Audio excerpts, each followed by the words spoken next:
Qual é a finalidade deste livro? É a primeira coisa que Santo Agostinho vai nos dizer. Diz aqui o próprio editor, né, que ele mostrar como se realiza a descoberta da verdade, como nós acessamos a verdade, e como expor a verdade, certo? Se vocês assistirem todas as outras aulas, nós vamos ver que esse realmente é são os dois objetivos para os quais os educadores sempre tendem, né? Não, o negócio é descobrir a verdade. Outros vão dizer, sim, mas se não souberes expor a verdade, não adianta nada. Tem que estudar mais retórica, literatura, linguagem e tal, para conseguir falar, conseguir dizer aquilo que tu queres dizer. E outros dizem, não, mas não adianta nada saber dizer alguma coisa se tu não tiver nada para dizer. É preciso focar em descobrir a verdade, uma coisa mais dialética, outra mais retórica e tal. E essa disputa vai acontecendo constantemente, né? E o Santo Agostinho diz, olha, o que nós queremos fazer aqui é as duas coisas e ao mesmo tempo e da melhor forma possível, certo? Há duas coisas, começa Santo Agostinho, há duas coisas igualmente importantes na exposição das Escrituras. A maneira de descobrir o que é para ser entendido e a maneira de expor com propriedade o que foi entendido. Primeiramente, dissertaremos sobre como se realiza a descoberta da verdade. Depois, sobre o modo de expô-la. Empresa magna e árdua. E como ela é difícil de ser conseguida, receio até ser temerário empreendê-la. Na verdade, assim o seria se presumíssemos apenas de nossas próprias forças. Mas toda a minha esperança de levar a bom termo essa obra repousa naquele de quem tenho recebido muitas luzes sobre este tema, na meditação. E não duvido de que ele me concederá as luzes que me faltam quando tiver começado a partilhar o que me concedeu. Possuir algo que, ao ser dado, não se esgota e não reparti-lo com os outros, não é possuir como convém. O Senhor disse, aquele que tem, lhe será dado. Deus dará, pois, aos que têm, isto é, fará crescer e multiplicar o que já deu aos que usarem com liberalidade aquilo que receberam. 5 e 7 eram os pães antes de começarem a ser distribuídos entre os famintos. Mas, uma vez distribuídos, encheram-se os cestos e paneiros, após terem sido saciados tantos milhares de homens.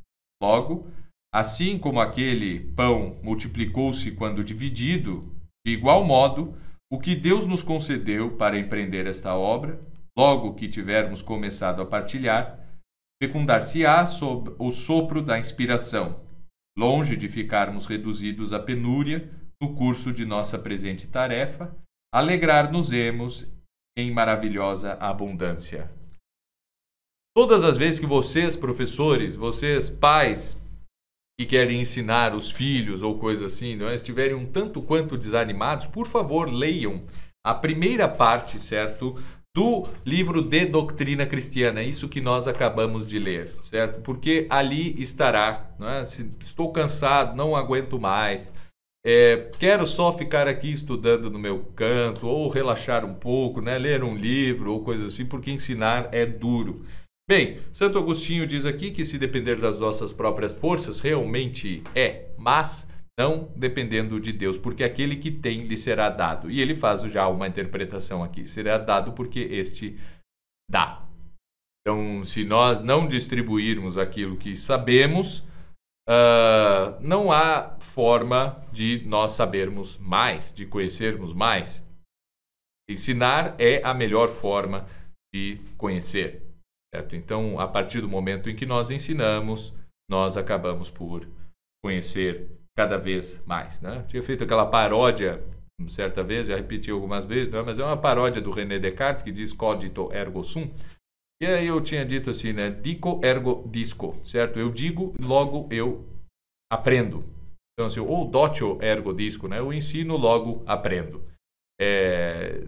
Não baseado assim em certas certa retórica aí de alguns educadores modernos, eu vou lá porque eu aprendo muito com meus alunos. Não é que tu aprende com... não é... Bom, até dizer aprender com os alunos está certo. O problema é dizer aprender dos alunos, certo? Porque não é essa a tua função, tu não vai lá aprender dos alunos. Não, eu aprendo com os alunos porque eu tenho alguns alunos e eu estando com eles, eu estou aprendendo porque estou ensinando. E eles estão aprendendo de mim. Eu, no máximo, posso aprender com eles, certo? E não deles. É uma diferença básica aqui. Mas, com certeza, todo mundo que já teve a oportunidade de ensinar qualquer coisa percebe o quanto nós crescemos no conhecimento daquela própria coisa ao ensinar. Toda doutrina reduz-se ao ensino das coisas e ao dos sinais. Afinal, isso é ensino, certo? Ensino vem de insignere, de pôr um signo dentro, certo? Ensinar é pôr signos dentro de algo, no caso da mente, da memória dos alunos.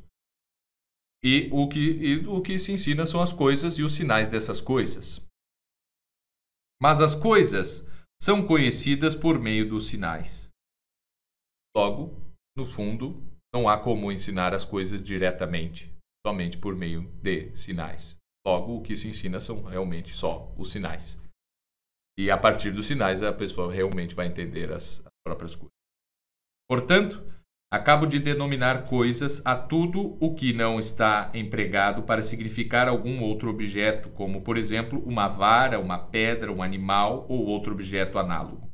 Não me refiro, contudo, àquela vara da qual lemos que Moisés atirou as águas amargas para diluir sua amargura, nem a pedra que Jacó pôs debaixo da cabeça como almofada, nem aquele cordeiro que Abraão imolou no lugar de seu filho. Estes objetos de fato são coisas, mas, nas circunstâncias mencionadas, tornam-se ao mesmo tempo sinais de outras coisas. Existem sinais, mas de outro gênero, cujo emprego se limita unicamente a significar algo, como é o caso das palavras. Ninguém emprega as palavras, a não ser para significar alguma coisa com elas. Daí se deduz que denomino sinais a tudo o que se emprega para significar alguma coisa além de si mesmo. É porque todo sinal é ao mesmo tempo alguma coisa, visto que, se não fosse alguma coisa, não existiria. Mas, por outro lado, nem toda coisa é ao mesmo tempo sinal. Assim, nesta divisão entre coisas e sinais, ao falarmos das coisas, faloemos de tal modo que, apesar de algumas poderem ser empregadas como sinais de outras coisas, não venha essa dualidade embaraçar o plano a que nos propusemos, isto é, de falarmos primeiramente sobre as coisas e depois sobre os sinais. Retenhamos firmemente, por enquanto, que só temos a considerar as coisas como são em si próprias e não o que significam além do seu sentido próprio. Muito bem.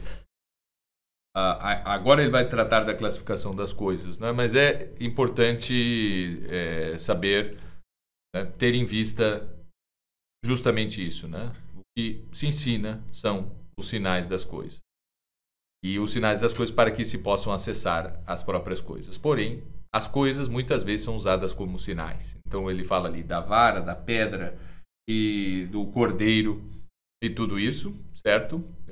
Isso são coisas.